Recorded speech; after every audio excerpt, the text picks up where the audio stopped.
बामनोचे वांगे उगता कसे ते पाहायचं. आणि ती बाहेर माझ्या बरोबर होती मग ये संगातीन जी ना आता लोक वांगेच खायला नाही रस्त्यानं जाताना आम्हाला या आंटी लोक दिसल्या ज्या बचत गटाच्या मिटिंगला जाई राहिल्या त्यांले पाहता पाहता 40 किलोमीटर अंतर कुडी संपला आणि आम्ही पोहोची बी गेले आम्हाला समजलंच नाही.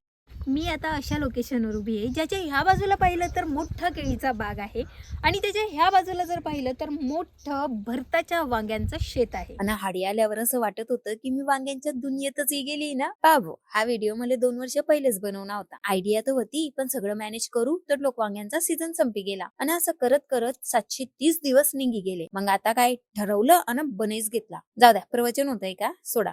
तर मग हे वांगे पाहणं भाऊ केवढे मस्त दिशीर आले एकदम मऊ लुसलुशीत नरम लंबे अन रुबाबदार. बामनोच्या जमिनीत बी फरक आहे म्हणे म्हणून हाडल्या वांग्यांचं वैशिष्ट्य अजून बी कायम आहे आणि चव बी. आणि आता हे आले काटेरी वांग्यांचं शेत. आणि मोठेच नाही तर लहान बी वांग्यांचं शेत आहे आणि पुऱ्या शेतात हे एकच नवसाचं वांग उगेल होतं जेले मी तोडी घेतलं. आणि तुम्हाला एक सल्ला देते काटेरी वांग्यांची भाजी खाताना चप्पल घाली घ्यायची म्हणजे काटे लागता नाही. आणि मग हाडून घेतले मी 100 रुपये किलो प्रमाणे वांगे. आता आपण यांचं भरीत करणार आहे. आणि आता सगळं याच पार्ट मध्ये पाहिजे सांग का बाकीचा पार्ट 2 मध्ये पाहिजे. आणि मोठा व्हिडिओ बी येले अँकर गौरी मनभास या युट्यूब चॅनलवर जाई सन लवकर पाहि घ्या. चला मग टाटा सी बाय बाय.